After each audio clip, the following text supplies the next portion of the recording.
इस यूनिवर्स का धन्यवाद, हमारे पेरेंट्स का, गुरुओं का, सबका धन्यवाद, आप सबका धन्यवाद।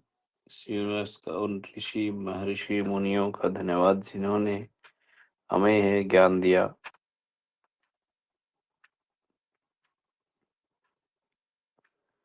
आइए आज हम शुरू करते हैं। आज हम जहाँ तक हम इस यात्रा पे पहुंच चुके थे, उससे आगे का जो है हम शुरू करते हैं।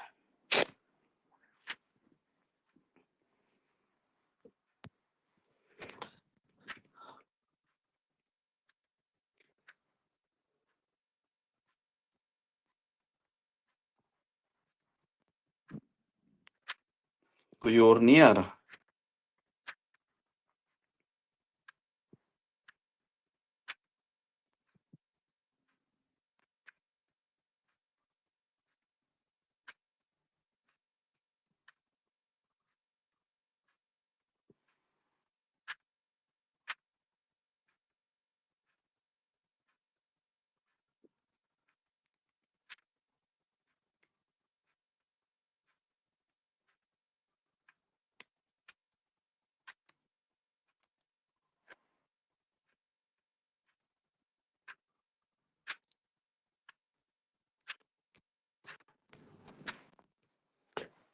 हम सर्कुलेशन पल्स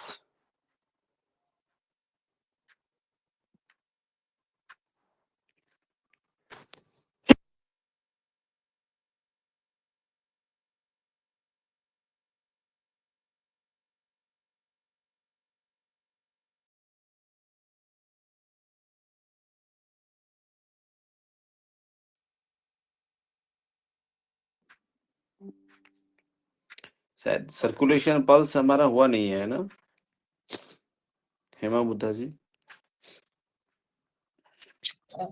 हमारा लीवर और गॉल ब्लैडर हुआ था sir. Circulation pericardium I think हो चुका।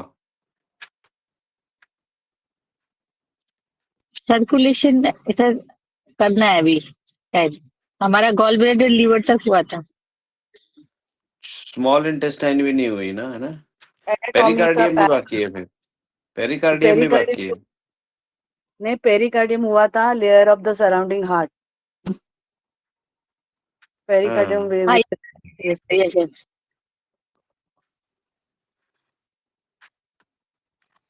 सर्कुलेशन लास्ट बाकी हुआ, है ना? सर्कुलेशन नहीं हुआ। हम्म,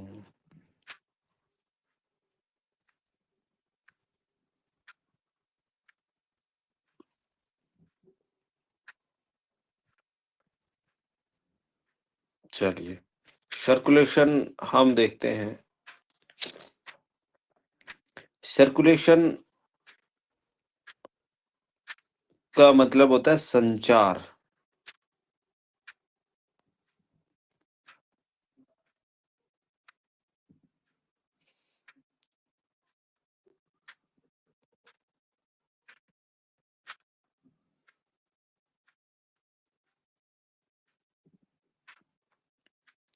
संचार मीन्स की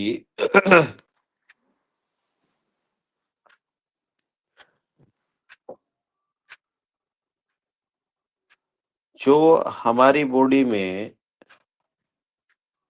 सर्कुलेट कर रहा है, जो वायु, 5 प्रकार की वायु होती है, ब्लड होता है, तो जो हमारी बॉडी में सर्कुलेट कर रहा है उसको संचार बोलते हैं।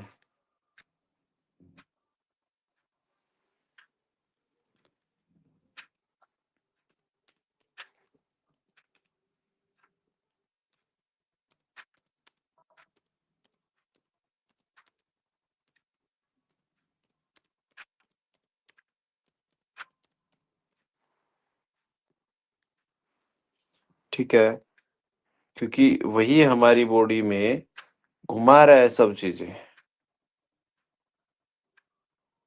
समझ आई? सर्कुलेशन मीन्स इसी सर्कुलेशन की पल्स नाड़ी से हम पता कर सकते हैं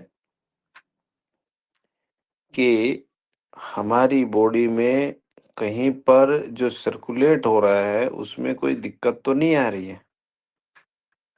मतलब जो वात है, वायु है, वो कहीं रुक तो नहीं रही है, कहीं पर ब्लड की सप्लाई कम तो नहीं हो रही है।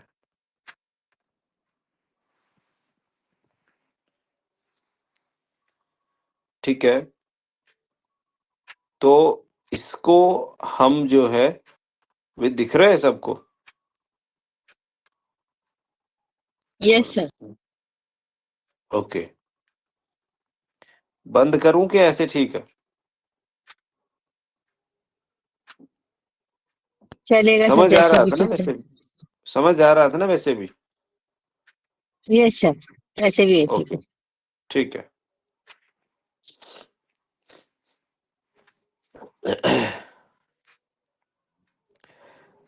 तो हमारी बॉडी में जो सर्कुलेट हो रहा है वात और ब्लड, उसका कहीं पे रुक गया, जैसे फॉर एग्जाम्पल कि किसी को एवियन हो गया, जैसे एवियन होता है ना, एविकुलर नेक्रोसिस, जिसमें कुल्ले की हड्डी गल जाती है। तो वो यदि किसी को हो गया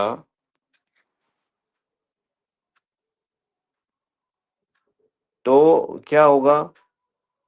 उस जगह पर ब्लड की सप्लाई सही नहीं है, ऑक्सीजन की सप्लाई सही नहीं है, इस जिस वजह से हड्डी गलना शुरू हो गई।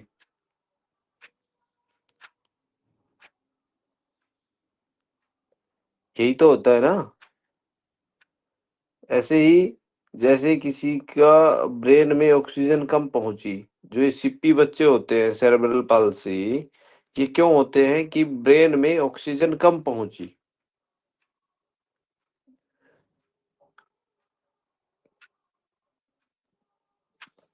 जैसे आगे हम इसमें पढ़ेंगे और जानेंगे कि और क्या। तो सर्कुलेशन का अर्थ समझे? सर्कुलेशन संचार मतलब क्या? यानी कि पूरी बॉडी में वायु और ब्लड प्रॉपर तरीके से घूमे, जो हमारा संचार तंत्र है वो सही हो, वही सर्कुलेशन है। और उस सर्कुलेशन का आप पता कर सकते हो कि किस जगह पर उसमें रुकावट है।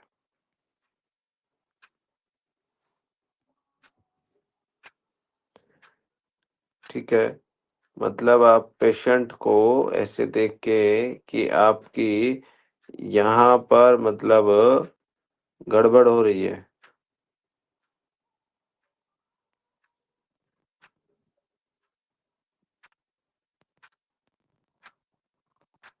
ठीक है, यहाँ पर रुकावट है, आप ऐसे करके बता सकते हो पल्स देख के। तो उसका पल्स देखने का कैसे, कौन सी फिंगर पे देखेंगे? हम देखेंगे पेशेंट की राइट साइड पर, राइट हैंड पे।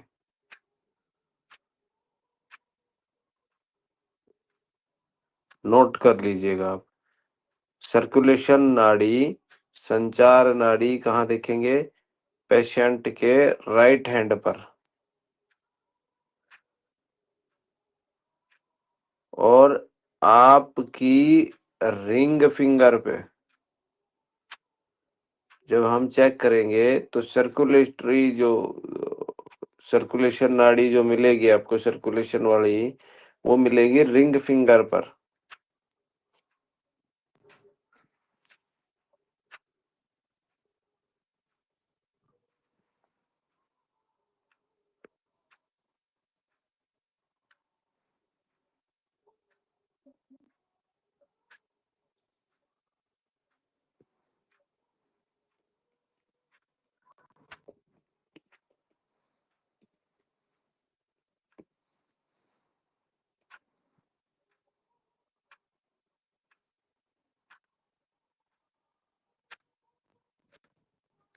नोट कर लिया।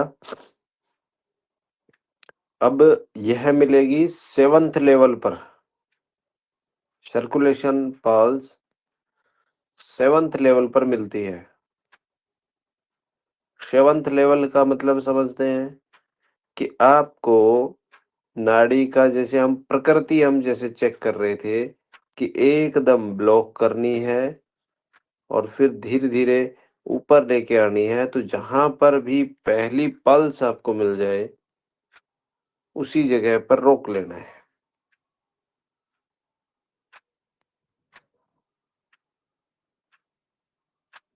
ठीक है,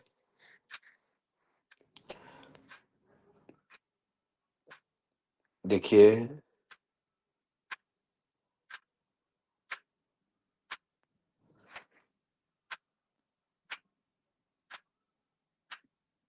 ये हमारी रिंग फिंगर है। ठीक है, सबको दिख रहा है? Yes sir.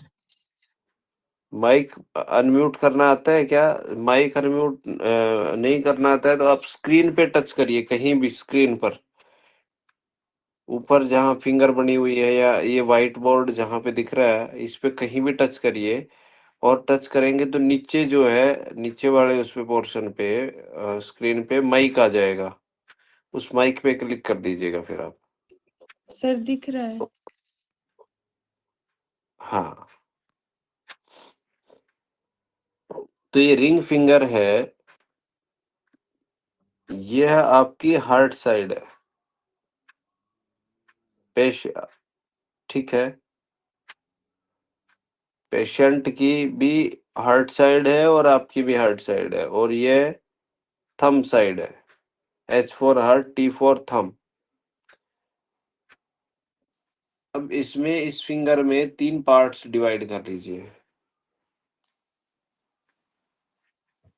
सीखा था ना हमने?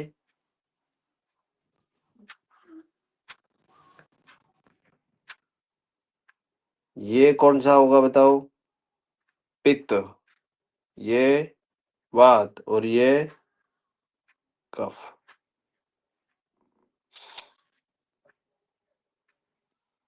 इसको क्या बोलते हैं? Proximal and.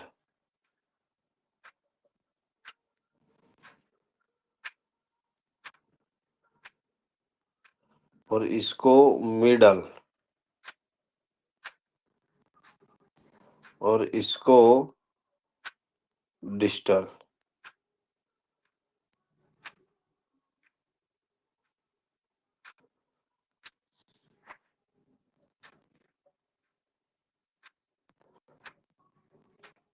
इतना हो गया? जी सर। ओके। अब जब भी आप 7th लेवल पर जाओगे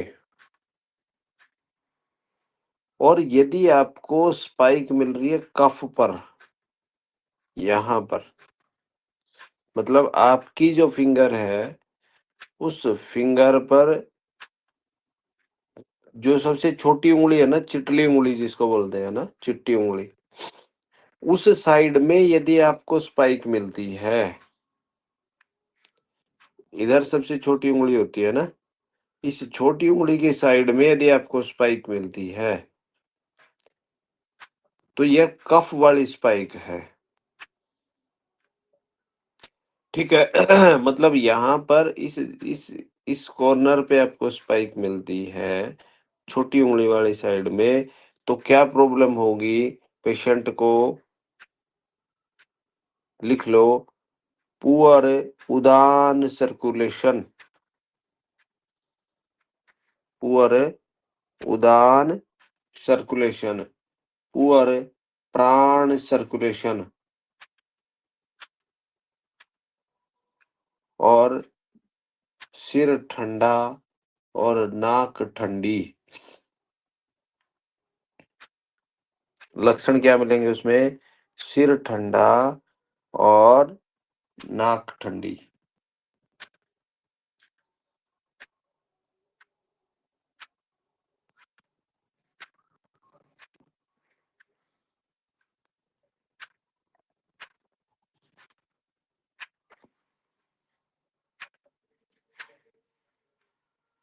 लिखा?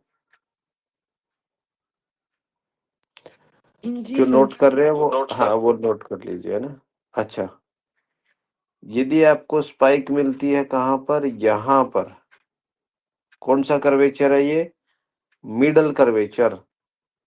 पित्त स्पाइक को डिनोट करता है। मिडल कर्वेचर किसको डिनोट करेगा? डिनोट करेगा यानी कि बताएगा पित्त को। और 7th लेवल पे यदि यहाँ पित्त की स्पाइक आती है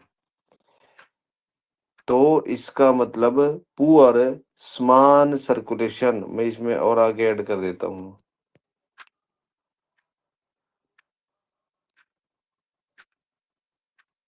कफ, कफ स्पाइक किसको करेगा?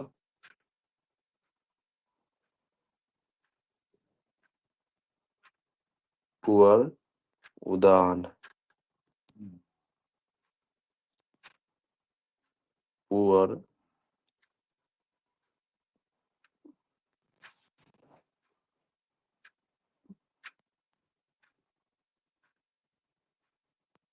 प्राण। Cold scalp, cold nose. ठीक है, ये हो गया कफ स्पाइक में। और यदि आपको मिलता है पित्त स्पाइक,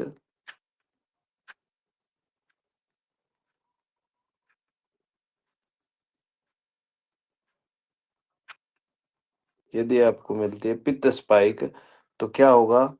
पुअर समान।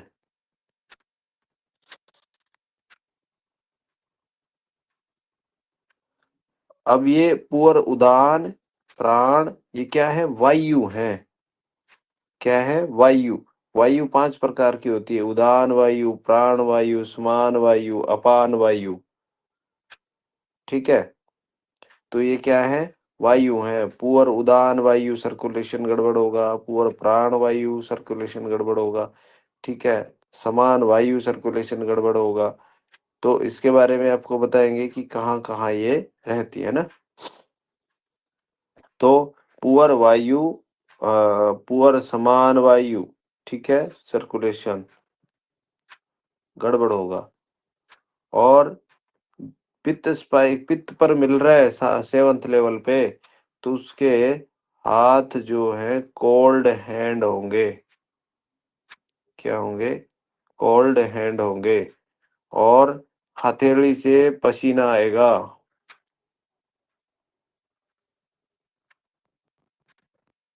Sweating palm. अब आगे इस पे हम बात करेंगे, है ना। देखो, आपने देखा होगा बहुत सारे लोगों के हाथ ठंडे मिलते हैं। अब जिनके हाथ ठंडे हैं, इसका मतलब आप यदि वो बिना पल्स देखे भी आप देखोगे तो इसका मतलब क्या है? कि उसकी समान वायु जो है वो गड़बड़ है। हथेली से पसीना आता है, इसका मतलब समान वायु गड़बड़ है, समान सर्कुलेशन है, वो पुअर है, वो सही नहीं है।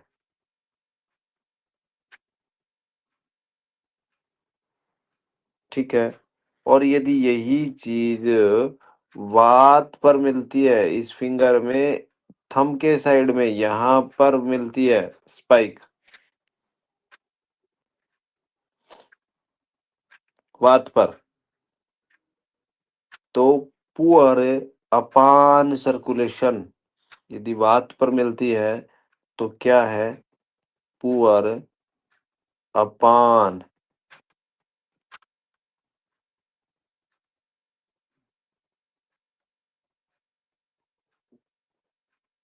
ठीक है, अपान सर्कुलेशन। और ऐसे व्यक्ति का क्या होगा? Cold fit.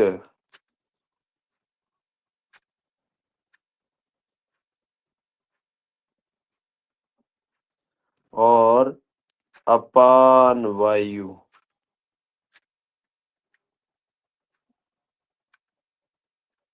डिसफंक्शन।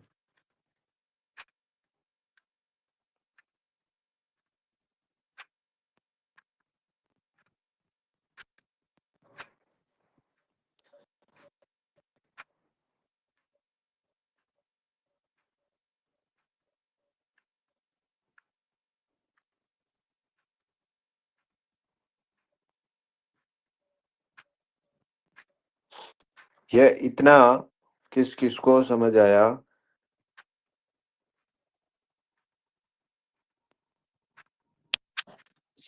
गया सर। यदि हाथ आया? में मतलब हाथ और पैर दोनों ठंडे हो तो? हाथ और पैर दोनों ठंडे हैं तो इसका मतलब उसका कौन सा? समान वायु भी गड़बड़ है और अपान अपान वायु वायु। भी गड़बड़ है। जी सर। ठीक है, दोनों ही ठंडे हैं तो मतलब समान और अपान दोनों वायु गड़बड़ है। वायु गड़बड़ है। ठीक है सर। और यदि सिर भी ठंडा है, खोपड़ी भी ठंडी है और नाक भी ठंडी रहती है तो इसका मतलब उदान वायु सर्कुलेशन भी गड़बड़ है। ठीक है, अब इसको समझते हैं। देखिए, हमारे हार्ट से जो भी इम्पल्स या वेव जो जाती है वह हमारी उंगलियों तक, पैर की उंगलियां, नाखून, हर एक जगह तक जाती है।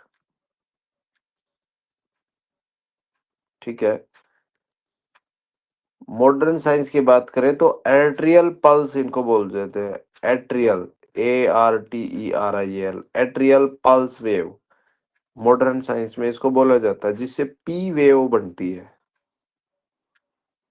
मैंने आपको ECG में बताया था कि पी वेव मतलब कि हार्ट जब कंस्ट्रिक्ट होता है सिकुड़ता है तो वो ब्लड को बाहर फेंकता है, तो पूरी बॉडी में भेजता है, हर एक सेल तक। ठीक है, लेकिन कहीं पर भी वात ने रोक लिया कोई जगह पर, जैसे अपान वायु जो रहती है वो नाभि से नीचे रहती है जहां WD एरिया है, तो पैरों में या कॉन्स्टिपेशन आएगा तो अपान वायु की वजह से आएगा। समान वायु नाभि में रहती है,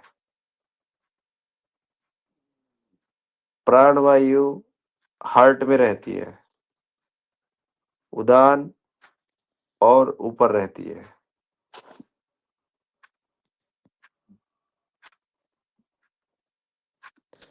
ठीक है, तो अब जो वात है, यदि हम तीनों का दोष समझे, देखो तीन ही तो आए ना, वात, पित्त और कफ की स्पाइक हमें मिली है। वात का जो है उसका गुण है गति, विस्तार, और पित्त का गुण है क्या है? उष्णता, यानी कि गर्मी और शक्ति देना।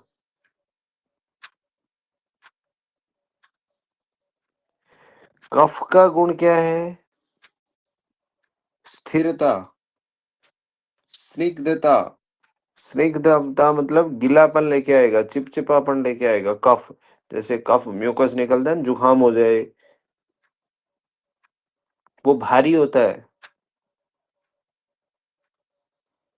जो उष्ण होता है वो विस्तार करता है। क्या करता है? विस्तार, फैलेगा। और जब ठंडा होता है वो संकुचन करता है, जैसे बर्फ, मतलब मान लो आप बर्फ, तो वो सिकुड़ेगी, ठीक है। पानी गर्म हो गया तो वो फैलेगा, विस्तार होगा उसका, उबलेगा वो, मतलब हाँ। और हल्का होगा तो ऊपर की ओर जाएगा, और भारी होगा तो नीचे की ओर जाएगा, ठीक है।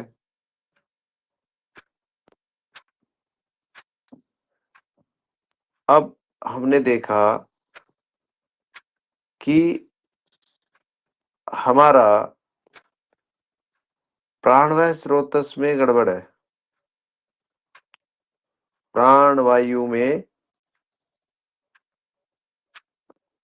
और उदान में, है ना। राइट साइड में कफ, यदि आपको कफ स्पाइक मिलती है रिंग फिंगर पे, तो पहले रिंग फिंगर का ही चेक करते हैं एक बार।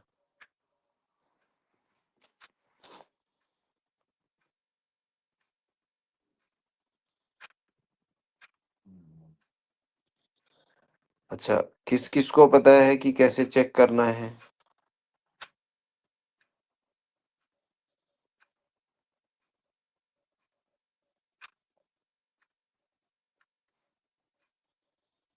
पता है? नहीं पता?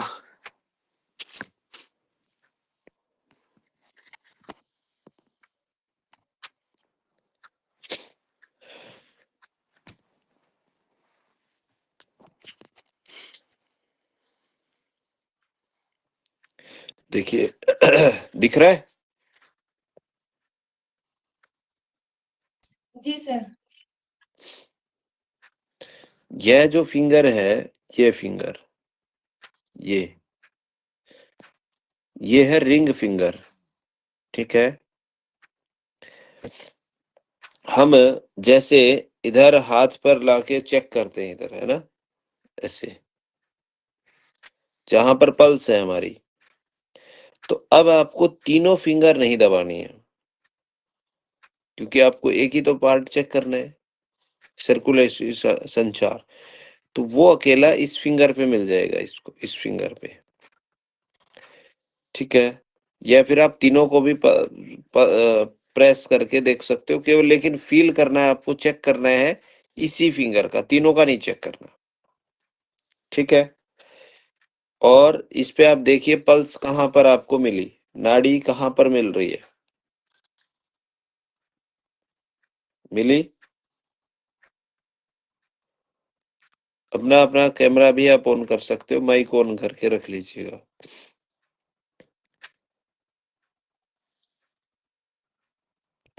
सर आप दिखाई दे नहीं रहे। दिखाई नहीं दे रहा मैं? नहीं सर। हैं? दे रहे हो भाई, बाकी दे रहे लोगों हो। को दिखाई दे रहा हो? आप लोग नहीं दिखाई दे रहे हो मेरे को?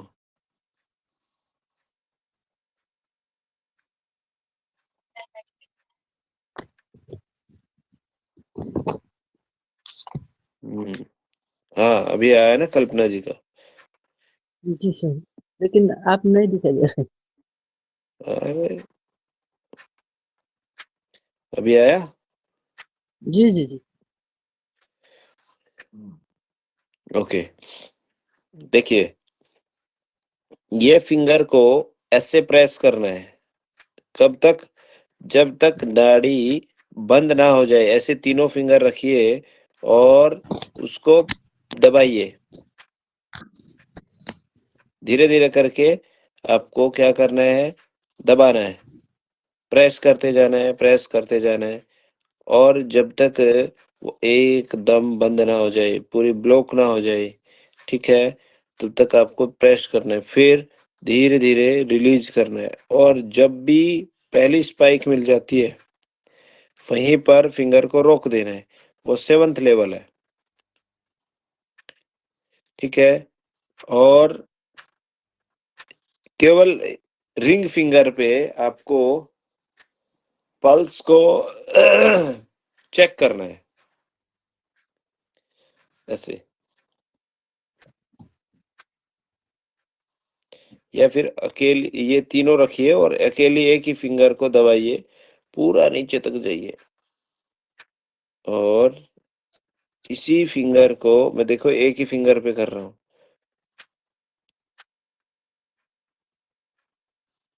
ब्लॉक किया, रिलीज करिए।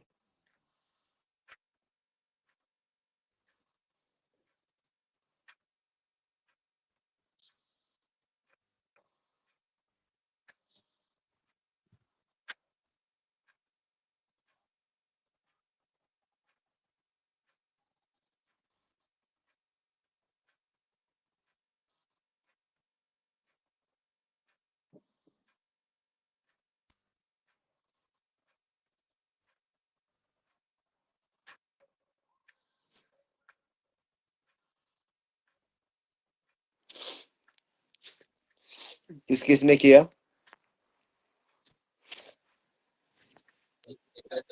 सर ये आप नॉर्मल ये पल्स देखने ये बोल रहे हैं कि सर्कुलेशन वाला पल्स सर्कुलेशन वाला राइट हैंड वाले में राइट हैंड में देखना है। राइट हैंड में देखना है, पेशेंट के राइट हैंड में मिलेगा। हाँ जी सर, वो जो मैंने जो हमने 7 लेवल का किया था नाड़ी चेक करने के लिए, फर्स्ट हल्का प्रेशर, सेकंड में दूसरे थोड़ा 2 नंबर का, 3 नंबर का, ऐसे ऐसे करेंगे तब जाके 7 लेवल को ऐसे वैसा फील करना है ना सर, जो आप जो हमने पढ़ा था पीछे लास्ट उसमें हाँ बिल्कुल बिल्कुल, 7th लेवल का मतलब। अच्छा 1 आप तो, 2 हाँ 3 हेमा जी 4 आप हाँ तो थे ही नहीं ऐसा करके। प्रैक्टिकल में। नहीं नहीं थी आप सर। थे नहीं प्रैक्टिकल में, 5 दिन वाले में नहीं थे। वहां हमने इस चीज को चेक किया था, जहाँ पे प्रकृति चेक करते हैं, है ना। आप धीरे हाँ धीरे जी हाँ जी हाँ जी। पल्स को दबाते जाइए, दबाते जाइए, और आपकी पल्स की जो नाड़ी की जो स्पंदन है, धड़कन है, वो एकदम बंद हो जाएगी। और जब बंद हो जाए तो वहां से आपको ऊपर लेके आना है, और धीरे धीरे ऊपर लेके आएंगे तो आपको पहली स्पाइक जहां पर भी मिल जाए वहीं पर रोक लीजिए, और इस फिंगर में आंख बंद करके आप चेक करिए कि कहाँ पर स्पाइक मिल रही है, केवल रिंग फिंगर में।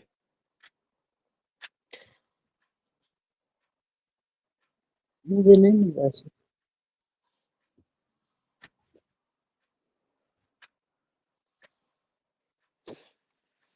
कहीं मिल रही है क्या?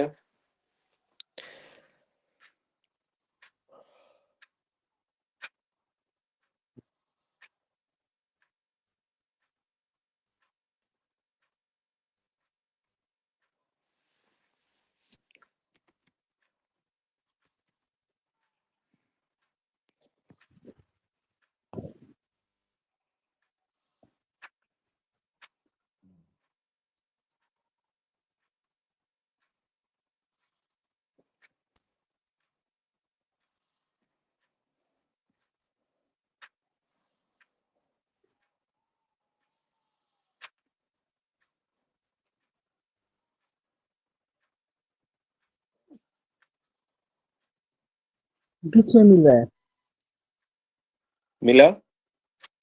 बीच में थोड़ा थोड़ा। बीच में मिला, इसका मतलब जी समान वायु जो है वो सर्कुलेशन गड़बड़ है। और यदि बीच में मिलेगा किसी पेशेंट को तो हथेलियों से, मतलब वो जैसे किसी चीज को हमने ऐसे पकड़े रखा तो उसके हाथों में क्या आएगा, पसीना आएगा, हाथ ठंडे रहेंगे।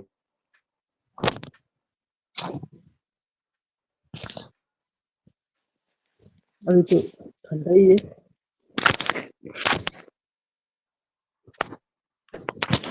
पसीना भी आता है क्या आपको? नहीं आता है सर।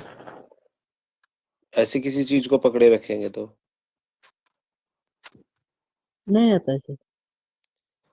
नहीं आता है तो दोबारा से चेक करिएगा एक बार।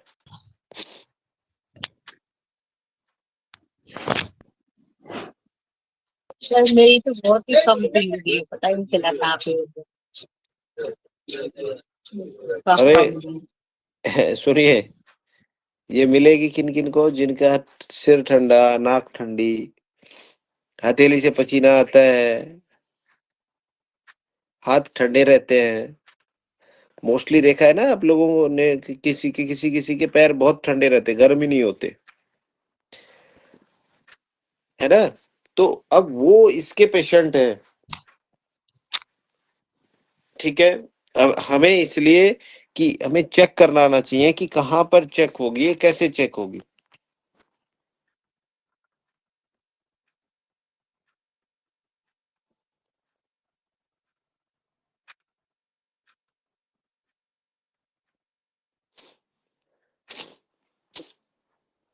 हमारा जो हार्ट है हार्ट के कितने कक्ष हैं? 4 चैम्बर है ना? 4 चैम्बर में जो लेफ्ट चैम्बर होता है वह प्राण व स्रोतस की जड़ है, मतलब जीवन ऊर्जा की जड़ है लेफ्ट चैम्बर।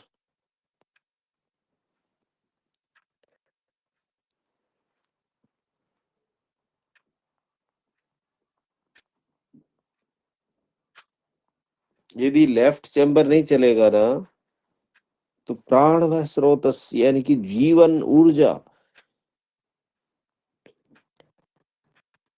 लेफ्ट चैम्बर ही आपकी जो जीवन ऊर्जा है उसको 7 धातुओं तक पहुंचाता है। हमारी 7 धातुएं हैं, रस, रक्त, मेद, अस्थि, मज्जा, शुक्र।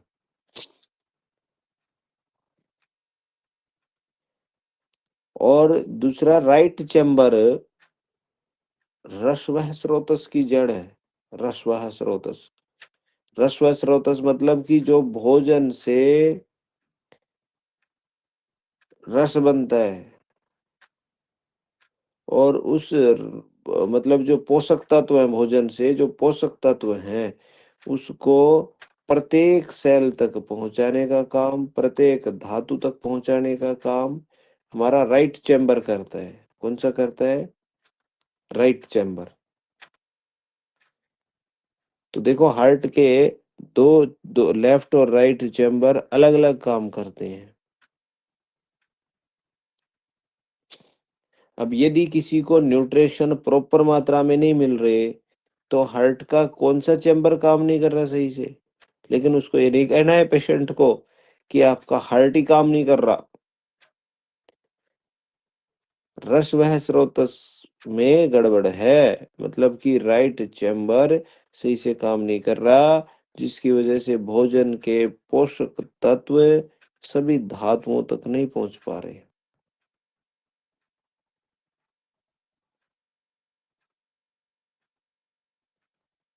और यह काम हमने 4 चीजें देखी थी, याद हो तो, प्राण वायु, व्यान वायु, अवलंबक कफ और साधक पित्त। इन 4 से ही क्या होता है? जीवन चलता है। प्राणवायु, व्यान वायु, अवलंबक कफ, साधक पित्त।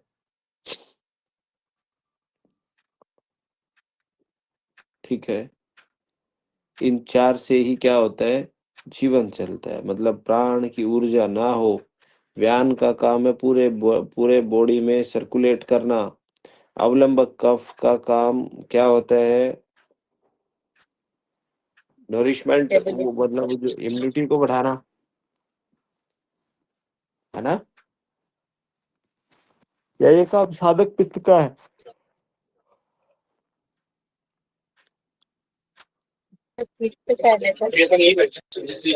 हाँ,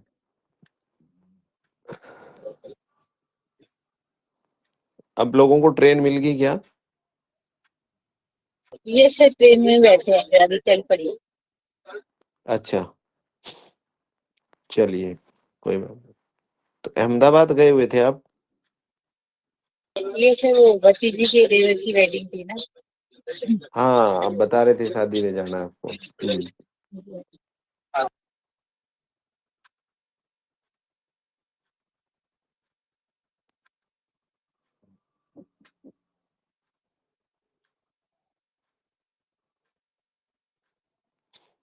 जो हम जिस क्या बोलते हैं, इस्कीमिया होता है ना, इस्कीमिया, इस्कीमिया आज एक बीमारी, मतलब इस्कीमिया, है ना? इस्कीमिया क्यों होता है? पढ़ा है ना आप लोगों ने इस्कीमिया? वही यदि यस सर। आयुर्वेद की भाषा में बात करें तो रक्त का प्रवाह रुक जाए, रक्त का प्रवाह रुक जाए तो इस्कीमिया होता है। रक्त का प्रवाह क्यों रुकेगा? क्योंकि उसमें कोई क्लोट बन गया, कहीं पर वो फंस गया और उससे आगे ब्लड नहीं सप्लाई हो रहा, तो इस्कीमिया होता है। अब यदि आप नाड़ी में देखेंगे तो रक्तवाह स्रोत जो है वो सर्कुलेटरी, इससे आप चेक कर सकते हो कि इस्कीमिया है कि नहीं है।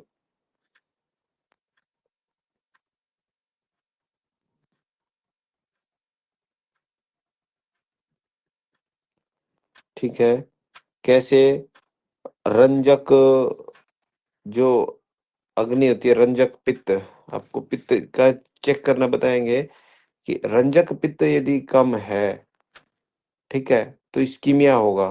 मतलब आप किसी व्यक्ति का भविष्य बता सकते हो कि आपको भविष्य में कोई क्लोट आने वाला है, फंसने वाला है, आपको पैरालाइज होने वाला है। कब? जब रंजक पित्त कम हो, रंजक पित्त की नाड़ी पर ठंडक महसूस होती हो। ठीक है?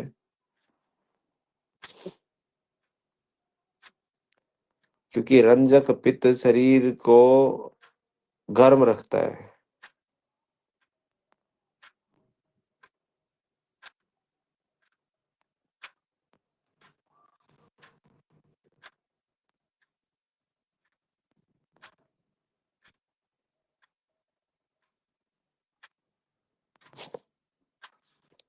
ठीक है? हम देखो, शरीर को 3 हिस्सों में बाँट के देख समझते हैं। हमारा बॉडी 3 मंजिला है, ऐसा मान लो। एक तो पेल्विक डायफ्राम, पेल्विक एरिया, दूसरा एब्डोमिनल और थोरैसिक, और तीसरा सेरेब्रल डायफ्राम, यानी कि मस्तिष्क के डायफ्राम।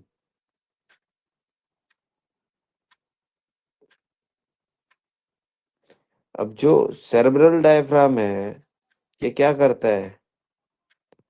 हमारे ब्रेन को सपोर्ट करता है।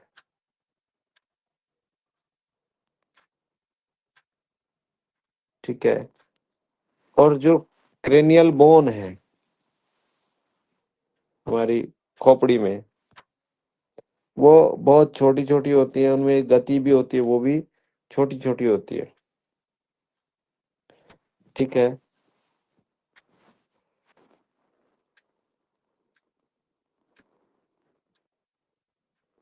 और इसमें प्राण वायु का विस्तार होता है, तो चेतना की अवस्था व्यक्ति में बनी रहती है, मतलब व्यक्ति बेहोशी की अवस्था में नहीं जाता।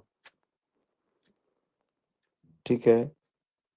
और शरीर के कार्य होते रहते हैं। यदि ब्रेन में ऑक्सीजन नहीं पहुंचेगी तो जो सेरेब्रल पाल्सी होते हैं वो क्यों होते हैं? वो इसीलिए तो होते हैं कि उधर प्राण वायु का विस्तार नहीं हुआ।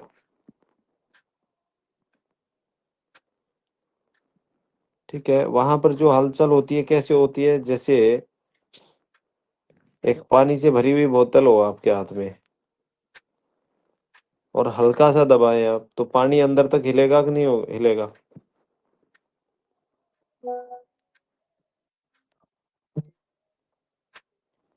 तो ऐसे ही खोपड़ी की सूक्ष्म गति होती है।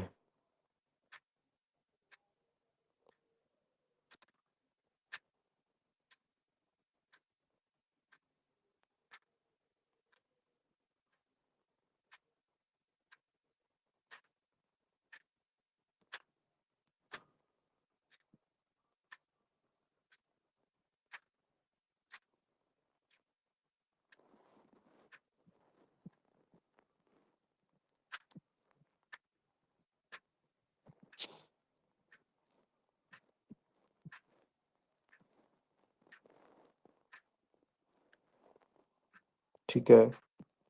तो ये मतलब जो आज हम CSF बोलते हैं ना, सेरेब्रल जो बोलते हैं, सेरेब्रल स्पाइनल फ्लूइड,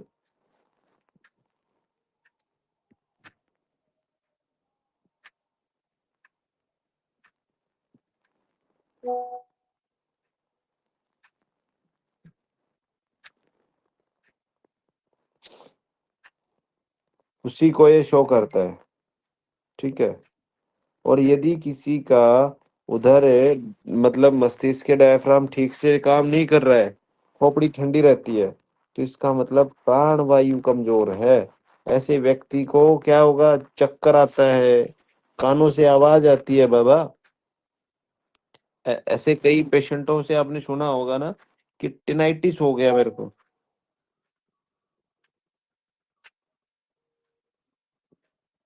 सर सीटी जैसी आवाज आती है ना जो कान से। हाँ जी।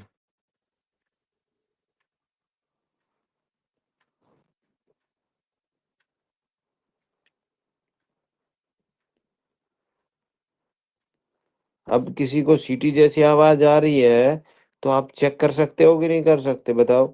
मतलब समझ आई बात? जी प्राण सर। वायु में गड़बड़ है, रुकावट है, तो आप ऊपर की मंजिल में मतलब कहीं ना कहीं प्रॉपर तरीके से वो नहीं जा रहा है। उसको चक्कर आना, कानों में आवाज आना,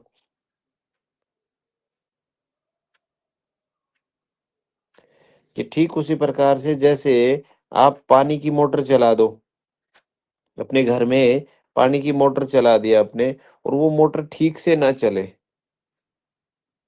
तो क्या पानी टंकी में पहुंचेगा? नहीं पहुंचेगा ना। आपने पानी चलाया, मोटर चला दी नीचे से और ऊपर टंकी में पानी भेजना है। अब मोटर में गड़बड़ है,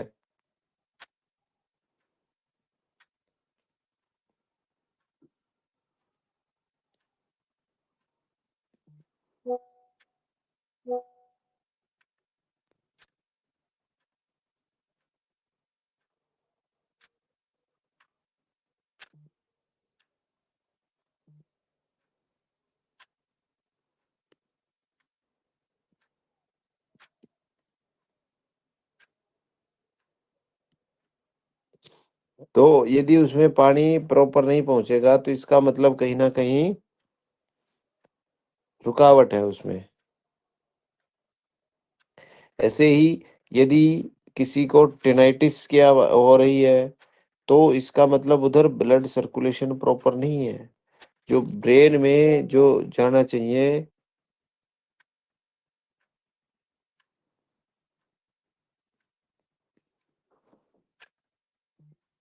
वो नहीं जा पा रहा।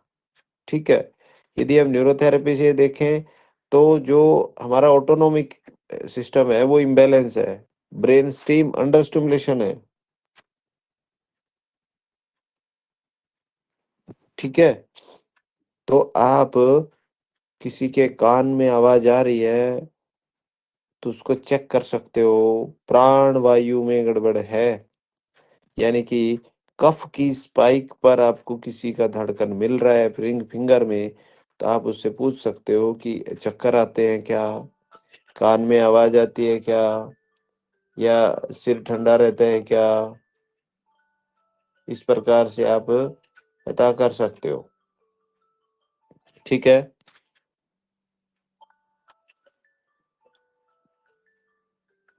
यहाँ तक आया कि नहीं आया आपको?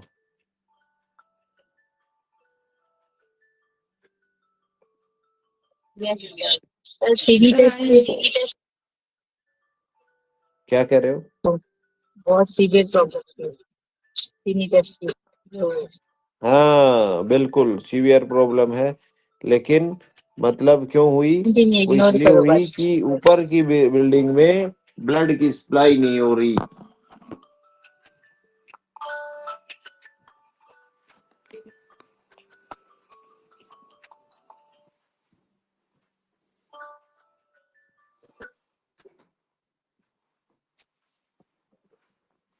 आदमी पागल हो जाता है टिनाइटिस में।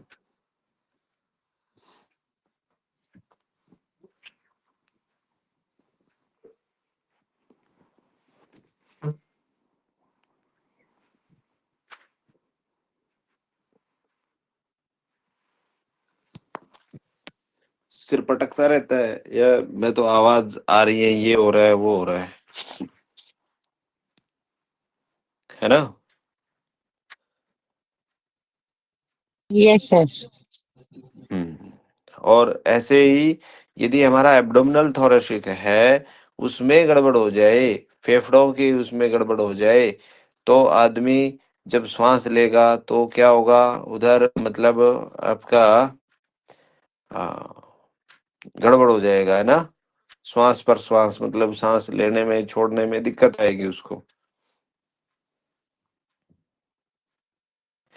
ऐसे व्यक्ति को हाथ ठंडे रहेंगे हमेशा।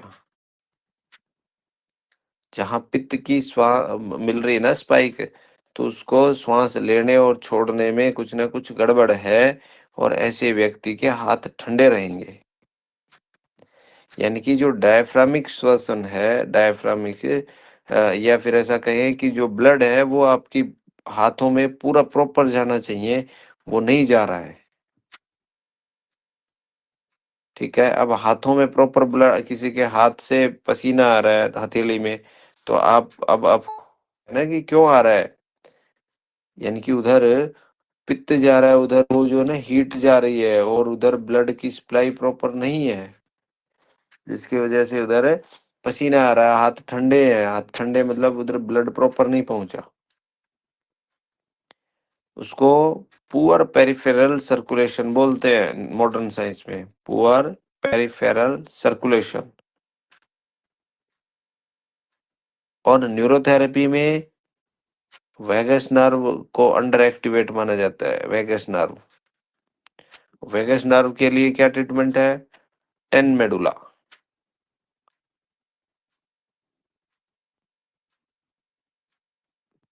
फिर उसके साथ हेपरिन वगैरह आपको देना है, ऊपर का ये जो है उसको खोलना है।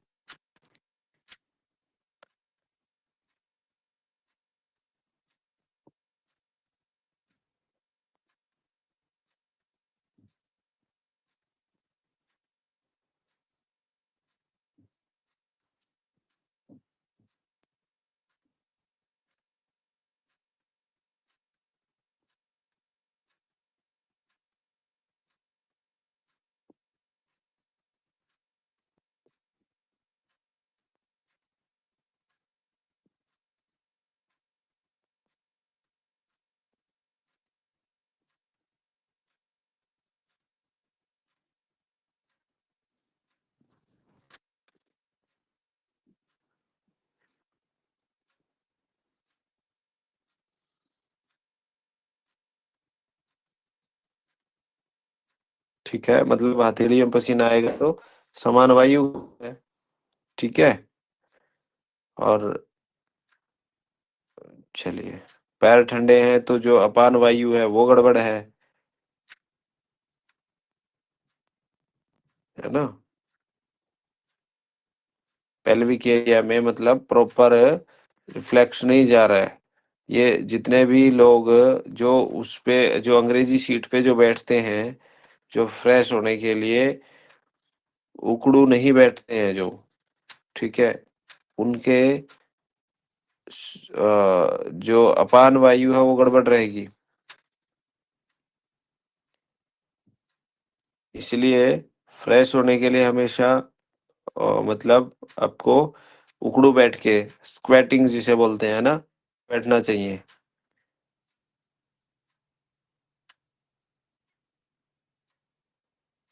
ठीक है,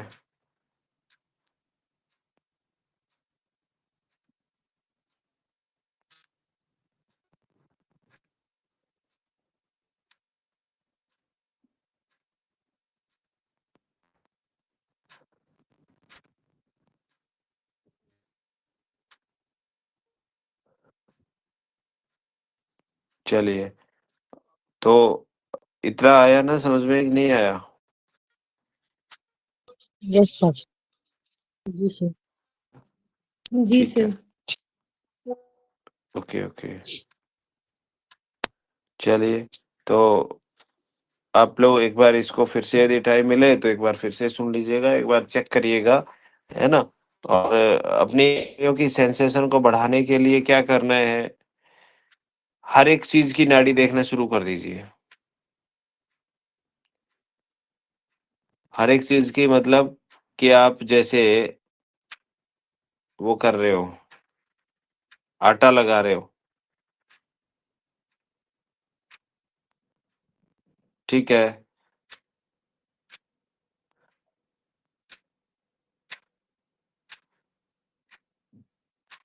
आटे का आ, आटा आटे की नाड़ी देखो, सूखे की अलग मिलेगी उसकी सेंस, गीले की अलग मिलेगी, ठीक है? आप पानी गर्म कर रहे हो, उसकी पल्स देखिए ना, मतलब पल्स का मतलब कि आपको उसमें फिंगर को डुबोना है और उसकी फील करना है कि हमारे फिंगर पे कहाँ कहाँ टच हो रहा है, कहाँ कहाँ पर फील हो रहा है, ठीक है? आप ऐसे ही फिर जो है ना, आ, जैसे रोटी बेलने के लिए चकला बेलन है, उसको आप टच करके देखिए ना, आटा लगाने के बाद, रोटी बढ़ने के बाद गर्म है तो ठंडी है, कपड़े धो रहे हो, दीवार पर हाथ लगा रहे हो, टाइल पे हाथ लगा रहे हो, तो उधर तीनों फिंगर रख के देखिए तो एक बार, जस्ट 5 सेकंड 10 सेकंड के लिए, और उधर की फीलिंग, उधर की सेंसेशन कैच तो करके देखिए एक बार, आपके ब्रेन में जाती है कि नहीं? तो उससे क्या होगा कि आपकी फिंगर को सेंसेशन महसूस करना आ जाएगा। अभी जैसे हम बोल रहे हैं ना कि मेरे को तो मिल ही नहीं रही, कि हमारी फिंगर को सेंस कैच करना नहीं आ रहा है, ठीक है? इनको नहीं पता है कि भाई बिल्कुल बारीक से बारीक भी स्पाइक को कैच कर रहे हैं। तो जब आप बार बार इनको बताएंगे कि अच्छा इधर इधर इधर इधर, तो ये सेंस को कैच करना शुरू कर देंगे, ठीक है? चलिए, ओके, थैंक यू। किसी का कोई doubt question? Thank you sir.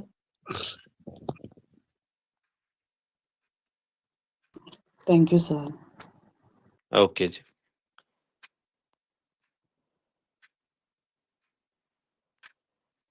ज्योति शीतल, आपका कोई ऐसा कोई क्वेश्चन?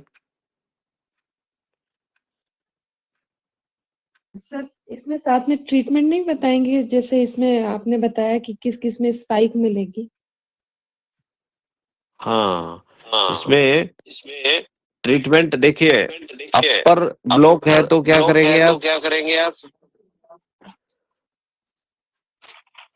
आपने कार्डियक बताया ट्रीटमेंट ना देते हैं ना हम, ट्रीटमेंट देते हैं ना हम, सुनिए, कार्डियक ट्रीटमेंट देते कार्डियक हैं, ट्रीटमेंट देते है हैं, ना? जी ऑक्सीजन जी ट्रीटमेंट देना है, ट्रीटमेंट देना है, और अब और ब्रेन में आपको भेजना है तो 6 मेडुला और हेपरिन देना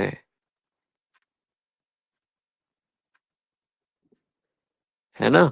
और कफ ज्यादा ही बढ़ा हुआ है तो आपको क्या देना है, नॉर्मल एज नॉर्मल के साथ 4 थायराइड, है ना, या मतलब जिसमें थायराइड यूज होता है, मेटाबॉलिज्म जिससे इम्प्रूव होता हो, वो ट्रीटमेंट आपको देना है,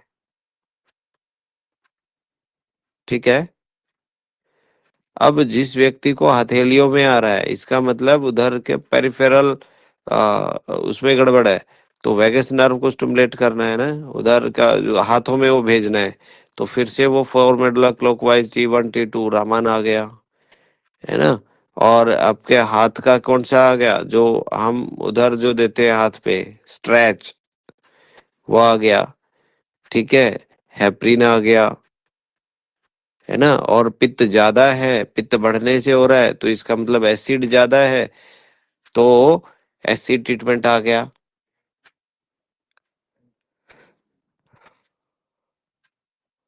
सर ए एप्रिन भी तो एस, काम करे। हाँ हाँ, ए हेपरिन काम करेगा ना, बिल्कुल वही तो कह रहा हूँ मैं, एसिड या ए हेपरिन, ठीक है? और ऐसे व्यक्ति का मतलब अभी हार्ट का हमने मतलब वो क्या बोलते हैं, वायु गड़बड़ है, तो वात गड़बड़ है, तो आपको क्या करना है, एसिड ट्रीटमेंट है ना, गैसाई ट्रीटमेंट देना है, ठीक है। और पेट को सेट करना है, पेट को सही करना है, हो जाएगा सही। अभी डाउन में है, नीचे पैर ठंडे हैं, कॉन्स्टिपेशन हो रहा है, अपान वायु गड़बड़ है, तो इसका मतलब उसको क्या करना है, न्यूजीन्स ट्रीटमेंट देना है ना, क्योड़ा प्लस देना है। पैर ठंडे हैं या नीचे कुछ गड़बड़ है तो न्यूजीन्स क्योड़ा प्लस, ये तो टारगेट ट्रीटमेंट हो गया। उसके साथ पेट को ठीक करना है, और क्या क्या गड़बड़ आती है उनको ठीक कर लेना है, ठीक है। जी सर।